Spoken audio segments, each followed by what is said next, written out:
Kita satukan hati kita berdoa. Terima kasih Tuhan atas berkat dan kasih karunia-Mu yang masih dapat kami rasakan hingga pada hari ini. Pada pagi hari ini kami dapat berkumpul di rumah-Mu yang kudus ini untuk mendengarkan sebagian dari firman-Mu. Kiranya Engkau yang hadir di tengah-tengah kami Tuhan, agar kami mampu mendengarkan dan menjalankan firman-Mu di tengah-tengah kehidupan kami. Di dalam nama anak-Mu Tuhan Yesus Kristus kami berdoa dan mengucap syukur. Amin. Shalom, selamat hari Minggu untuk kita semua. Bapak Ibu, saudara-saudara yang terkasih dalam nama Tuhan Yesus Kristus, yang menjadi firman Tuhan pada kita pada hari ini, pada minggu ini, yaitu tertulis di dalam kitab Lukas 5 ayat 1 sampai ayat yang ke-11. Marilah kita semua membuka Alkitab kita, Bapak Ibu, remaja Naposo Bulung, dari kitab Lukas 5 ayat 1 sampai ayat yang ke-11. Kita baca secara bergantian. Penjala ikan menjadi penjala manusia. Pada suatu kali Yesus berdiri di pantai Danau Genesaret, sedang orang banyak mengerumuni Dia hendak mendengarkan firman Allah.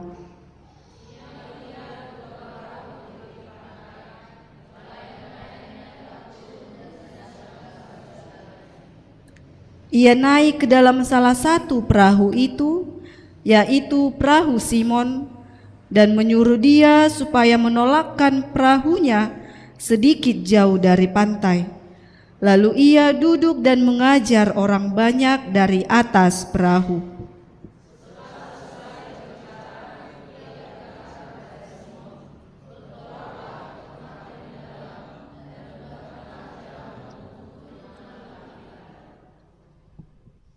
Simon menjawab, "Guru, telah sepanjang malam kami bekerja keras dan kami tidak menangkap apa-apa. Tetapi karena Engkau menyuruhnya, aku akan menebarkan jala juga."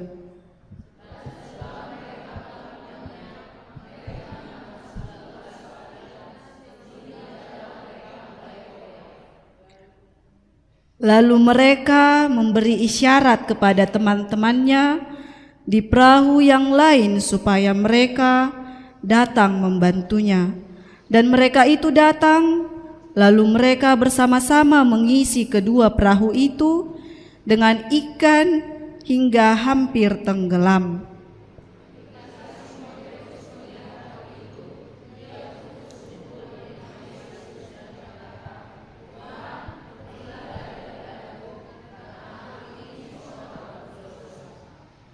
Sebab ia dan semua orang yang bersama-sama dengan dia takjub oleh karena banyaknya ikan yang mereka tangkap.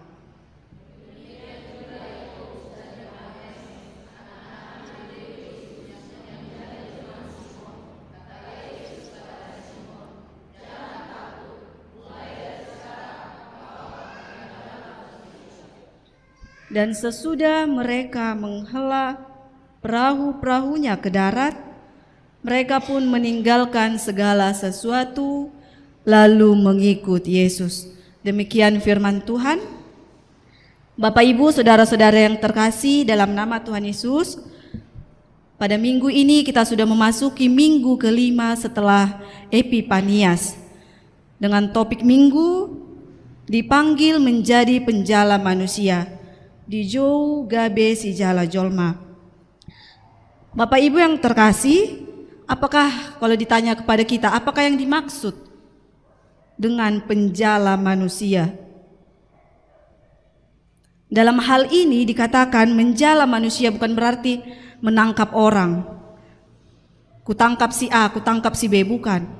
Yang dimaksud di situ yaitu bagaimana penjala manusia itu sebagai pekerjaan yang sangat besar, panggilan besar dari Tuhan untuk kita mengajak dan menginspirasi orang-orang untuk berubah ke hal-hal yang lebih baik. atau biasa kita bilang itu bertransformasi, seperti nama tahun kita pada tahun 2025 yaitu transformasi. Itulah yang dikatakan penjala manusia, bukan sekedar hanya kita menangkap orang. Untuk apa kita tangkap kalau tidak ada perubahan yang dimiliki? Seperti itu. Serta Bapak Ibu, saudara-saudara remaja Naposo Bulung yang ada di sini, yang kita tahu pekerjaan nelayan itu atau penjala ikan bukanlah pekerjaan yang buruk, tetapi itu juga bisa dikatakan pekerjaan yang mulia. Kita tidak bisa mengatakan seorang nelayan itu orang yang tidak harus kita hormati, bukan. Tetapi dari kisah ini, dari Lukas 5 ayat 1 sampai ayat 11 yang telah kita baca bersama tadi, kita akan melihat bagaimana Yesus memilih Simon dan kawan-kawannya menjadi seorang penjala manusia. Di sini sudah kita baca tadi, kalau kita lihat dari ayat yang pertama sampai ayat yang ke-11 sudah cukup jelas bagaimana cara Tuhan menjala Simon dan kawan-kawannya menjadi penjala manusia atau pengikut Kristus. Ia tahu pada awalnya itu memang Simon menolak. Simon merasa ragu, bukan menolak, tapi dia merasa ragu. Dia sempat enggak yakin dengan apa yang diperintahkan oleh Tuhan kepadanya.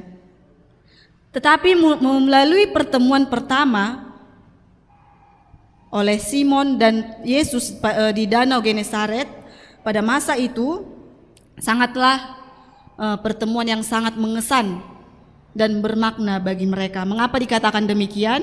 Mengapa dikatakan pertemuan yang sangat mengesankan ataupun bermakna? Itu dapat kita lihat kembali di ayat-ayat 1 sampai ayat 11 tadi. Dikatakan bahwasanya Yesus datang ke Danau Genesaret. Dia datang ke sana untuk memberitakan firman Tuhan. Dan Tuhan melihat sudah banyak orang di sana untuk siap mendengarkan firman Tuhan. Terkhususnya mereka melihat dua perahu, yaitu perahu yang dinaiki oleh Simon dan teman-temannya yang dikatakan di sini Yakobus dan Yohanes. Tuhan melihat betapa ada rasa kecewa yang timbul dari dalam diri Simon dan kawan-kawannya. Mengapa mereka dikatakan kecewa? Karena mereka sepanjang hari, sepanjang malam sudah menjala ikan di danau, tetapi mereka belum mendapatkan apa-apa. Kemudian Yesus naik dan ia naik ke atas perahu Simon. Pada ayat yang ke-3 itu dikatakan ia naik dalam satu perahu, yaitu perahu yang dinaiki oleh si Simon. Setelah dia memberitakan firman dari atas perahu itu kepada saudara-saudaranya yang telah berkumpul di depannya, Tuhan memberitakan firman bukan sekedar ucapan saja, tetapi melalui ayat yang selanjutnya Tuhan bertindak. Tuhan menunjukkan bagaimana kuasanya, bagaimana mujizat yang bisa Simon terima dalam kehidupannya. Di situ Yesus menyuruh Simon untuk kembali mendayung atau menolakkan perahunya ke dalam danau yang lebih dalam lagi, supaya mereka dapat menangkap ikan. Di ayat yang keempat dikatakan, bertolaklah ke tempat yang dalam dan tebarkanlah jalamu untuk menangkap ikan. Disitulah tadi dikatakan si Simon mulai ragu. Dia mulai ragu. Dia adalah seorang nelayan yang berpengalaman. Dalam hatinya, masa iya aku melakukannya lagi? Nanti kalau enggak dapat kedua kalinya, dia pasti merasa lebih kecewa lagi. Tetapi dia juga memikirkan, jika tidak dicoba, jika dia tidak melakukan apa yang Tuhan perintahkan, mungkin dia juga belum tahu apa hasilnya. Dan memang benar, ketika dia mengikuti apa kata Yesus, apa perintah Yesus, ada mujizat yang luar biasa yang mereka dapatkan. Mereka kembali menebarkan jala ke Danau Genesaret. Disitulah mereka mendapatkan begitu banyak jumlah ikan besar yang mereka dapatkan dan yang masuk ke dalam jala mereka. Di situ tentu mereka sangat takjub, bercampur rasa bingung mungkin. Sehingga Simon memanggil teman-temannya tadi yang Yakobus dan Yohanes yang sudah menepi ke pinggir. Mereka kembali memanggil Yohanes dan Yakobus untuk membantu mereka mengambil ataupun mengangkat ikan yang sudah dapat mereka di jalannya tadi. Itulah Bapak Ibu Saudara-saudara remaja Napo Sobulung, kita tidak tahu apa maksud Tuhan untuk kedepannya bagi kita. Di sini dia mulai lagi percaya karena dia sudah mengenal Tuhan. Dia percaya kepada Tuhan, dia mengikuti apa kata Tuhan, dan dia membuahkan hasil yang baik pula. Sehingga mereka pulang dengan penuh ikan, bahkan dikatakan di situ perahu mereka hampir tenggelam. Bisa kita bayangkan bagaimana banyaknya ikan itu yang membuat perahunya hampir tenggelam. Perahu nelayan mungkin kita semua di sini sudah pada tahu bagaimana bentuk besarnya, kecilnya kita sudah tahu. Kita bayangkan 2 jala yang besar memenuhi 2 perahu tersebut. Di situ Simon dia merasa rendah diri. Dia mengakui akan dosa-dosanya. Dia mengakui bahwasanya dia adalah orang yang berdosa. Di ayat 8 dikatakan, ketika Simon Petrus melihat hal itu, melihat apa yang terjadi tadinya, ia tersungkur di depan Yesus dan berkata, "Tuhan, pergilah daripadaku, karena aku ini seorang yang berdosa." Dia bukan menjadi sombong setelah mendapatkan apa yang dia mau, tetapi dia merasa rendah hati. Dia mengakui akan kesalahan ataupun akan dosa-dosa yang dia terima di dalam kehidupannya. Demikianlah Bapak Ibu, saudara-saudari, mulai dari pengalaman yang mereka alami ini, kejadian yang mereka alami ini, Simon menjadi pengikut Yesus. Simon dan temannya di sini tidak dikatakan, tetapi di dalam Matius 4 dikatakan Simon dan Andreas. Dan 2 orang lagi yaitu Yohanes dan Yakobus. Mereka menjadi pengikut Kristus. Mereka menjadi pengikut Yesus dan mau membantu Tuhan, mau membantu Yesus untuk memberitakan firman Tuhan di tengah-tengah banyak orang. Semenjak dari situlah Amanginang, remaja Napo Sobulung, kita semua, mengapa cerita ini cukup menarik bagi kita. Menurut saya ini menarik karena dikatakan situ penjala ikan menjadi penjala manusia. Bagaimana kita bisa menjadi berkat bagi orang-orang di sekitar kita. Dari kisah si Simon ini, kisah Simon dan kawan-kawannya ini sebagai penjala ikan yang menjadi pengikut Kristus, kita mendapatkan banyak pelajaran ataupun pengajaran dalam hidup kita masing-masing. Pasti ada, kalau kita ikuti mulai dari awal hingga akhir cerita ini yang telah tertulis di dalam kitab Lukas 5 ayat 1 sampai 11 ini, kita pasti mendapatkan pengajaran maupun pelajaran di dalam kehidupan kita.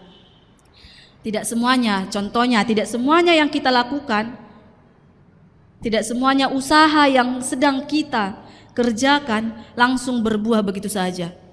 Semua ada tahap-tahapnya. Kita pun lahir ke dunia ini tidak langsung menjadi dewasa, tidak.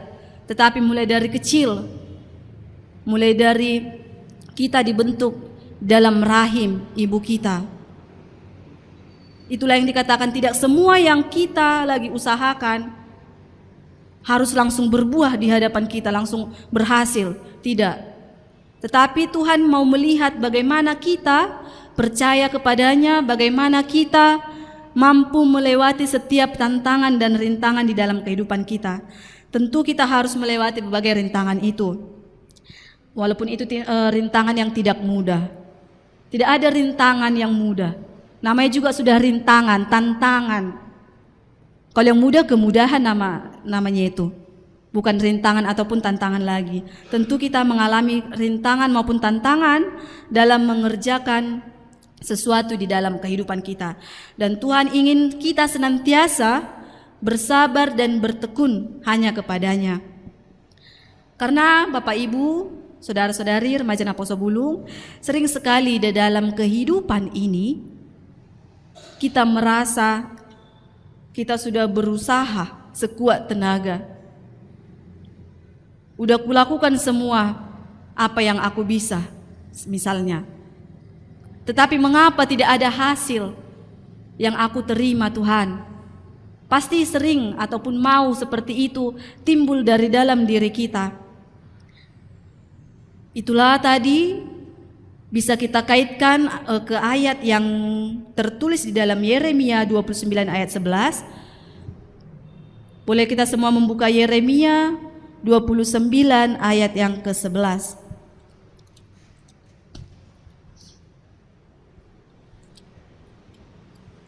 Di situ dikatakan, sebab aku ini mengetahui rancangan-rancangan apa yang ada padaku mengenai kamu.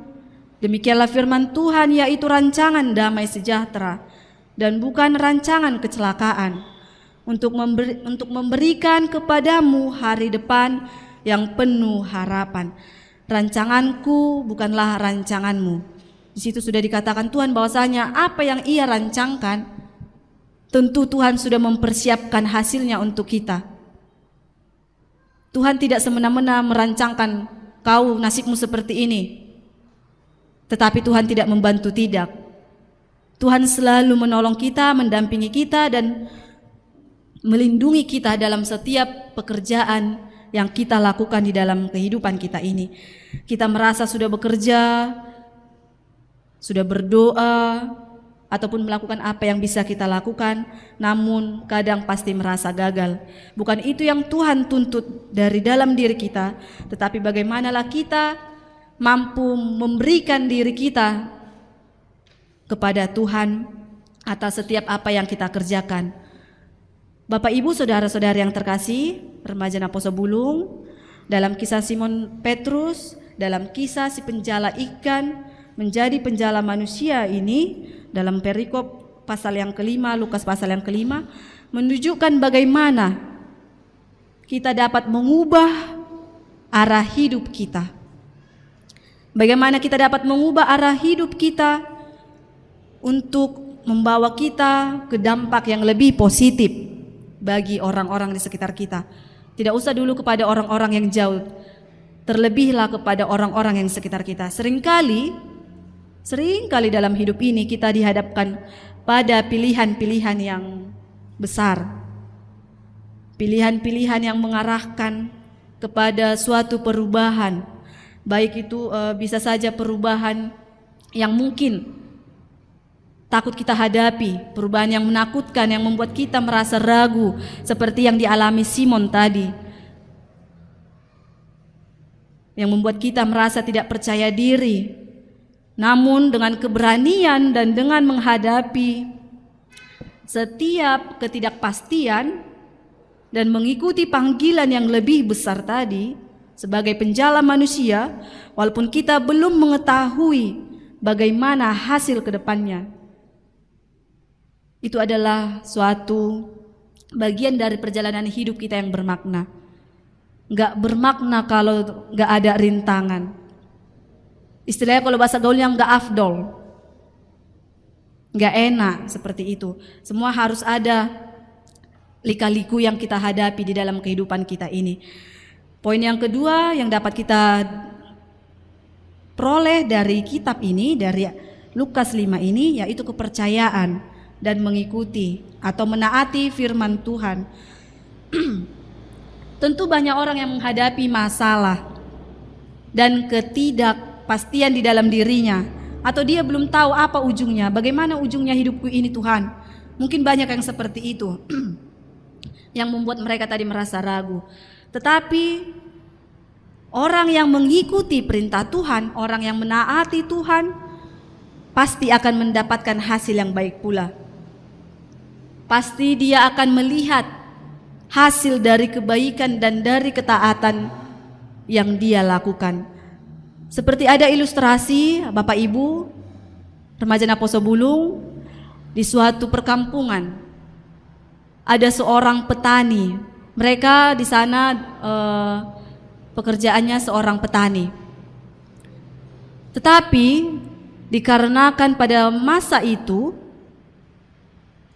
mereka mengalami di sana mereka mengalami musim kemarau, di mana semua ladang-ladang mereka kering, bahkan tandus. Sepanjang hari petani ini mengeluh, tetapi ada satu orang petani yang tidak merasa menyerah dan tidak merasa gagal atas apa yang sudah dia lakukan. Dan tetangga-tetangga petani yang satu orang tadi, mereka sudah membiarkan ladangnya begitu saja. Biarlah situ, gak ada lagi gunanya, gak ada lagi harapan. Mereka berucap seperti itu. Tetapi petani yang satu tadi, si petani Allah kita bilang, petani A tadi, dia tetap merawat, dia tetap menjaga tanamannya agar tetap bertumbuh dan berkembang. Bagaimana caranya Bapak Ibu? Padahal di situ dikatakan masih musim kemarau. Yang dilakukan si petani A yaitu dengan merawat, dengan menyiram, memberikan pupuk. Dia sangat rajin menyiramnya, memperhatikannya setiap pagi, siang, malam, diperhatikan. Lain dengan tetangganya tadi yang tidak memperhatikan lagi karena mereka sudah putus asa. Tetapi dia percaya bahwa Tuhan mendengar apa yang dia keluhkan, apa yang menjadi doanya bagi mereka yang ada di tempat itu. Memang tidak lama kemudian mujizat itu datang. Kita tidak tahu, kita juga pernah mengalami musim kemarau yang panjang di tahun 2024. Kita pernah mengalaminya. Demikianlah yang dialami oleh petani tadi, para petani yang ada di sebuah perkampungan tadi. Hanya satulah yang percaya kepada Tuhan, dia yang senantiasa merawat, karena dia percaya bahwasanya Tuhan tidak memberikan apa yang tidak bisa kita kerjakan. Datanglah hujan, itulah harapan mereka, sehingga dia sangat bersukaria, dia sangat bersuka cita, sangat berbahagia dengan apa yang telah terjadi di dalam kehidupannya. Karena dia tadi taat kepada Tuhan dan percaya kepada Tuhan, dia memperoleh hasil yang baik pula. Andaikan tadi petani yang lainnya mengikuti cara yang dilakukan oleh si petani A, tentunya semua ladang itu pasti akan berkembang dan bertumbuh. Tetapi hanya ladang si petani Allah yang berkembang dan bertumbuh dan membuahkan hasil. Yang lainnya itu tandus kering, bisa kita bayangkan, tandus kering, mati semua tanamannya. Disitulah tadi Bapak Ibu remaja Naposo, bisa kita ambil pelajaran dari situ supaya kita jangan langsung menyerah. Semua ada masanya, makanya ada dikatakan semua indah pada waktunya. Bukan langsung di depan mata keindahan itu kita dapat.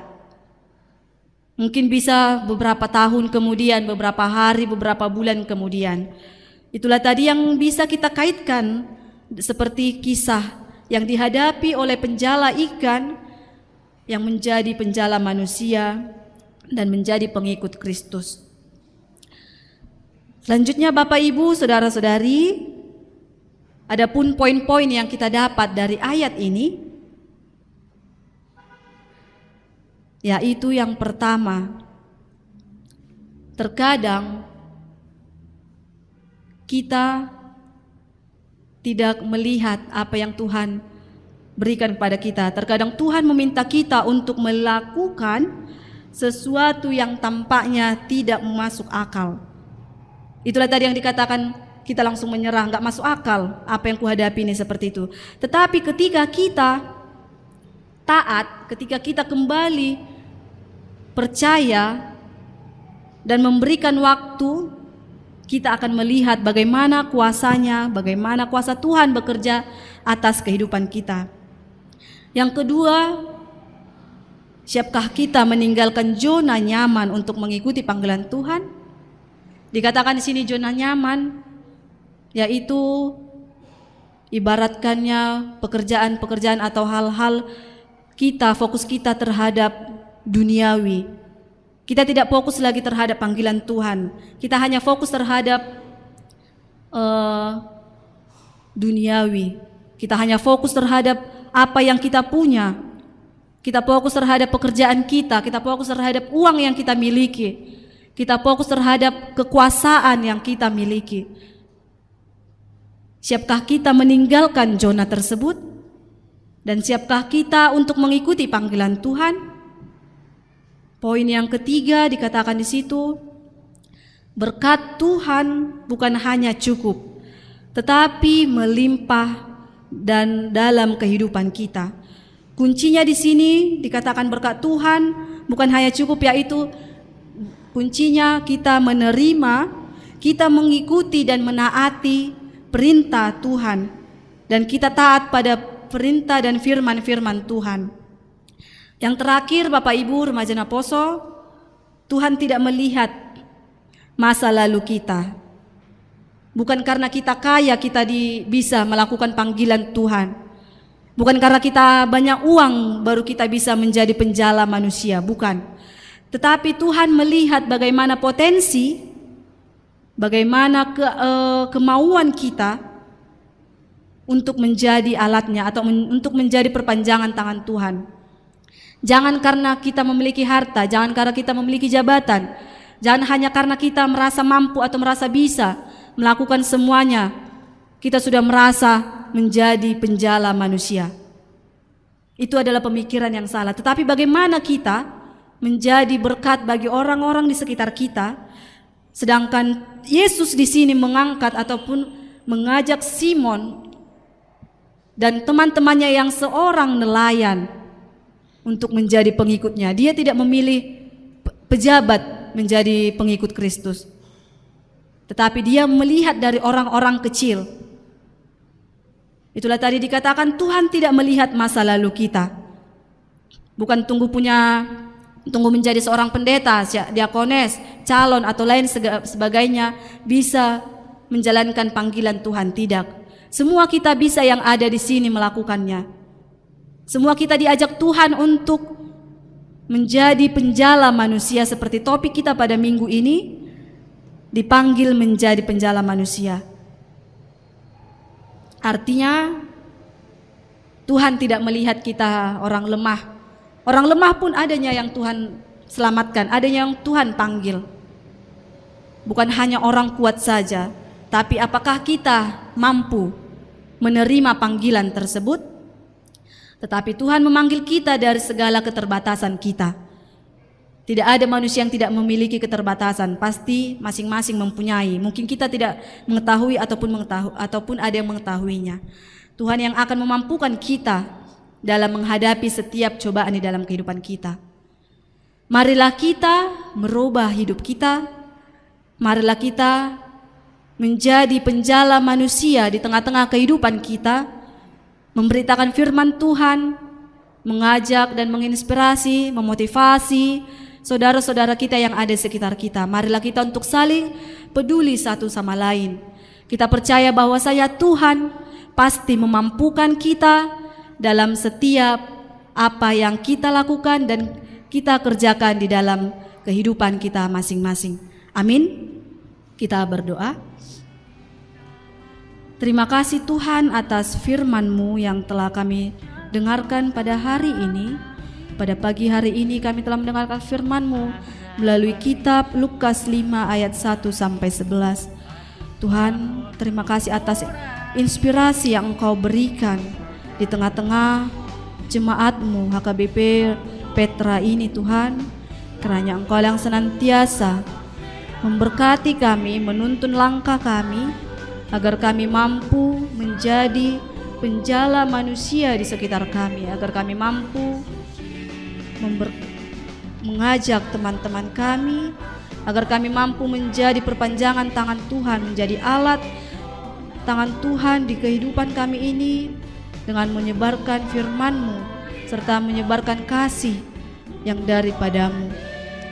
Tuhan Yesus yang baik, ajari kami untuk kami senantiasa bisa menjadi sahabat-sahabat bagi orang-orang di sekitar kami, agar kami mampu melakukan apa yang setiap kami rancangkan di dalam kehidupan kami.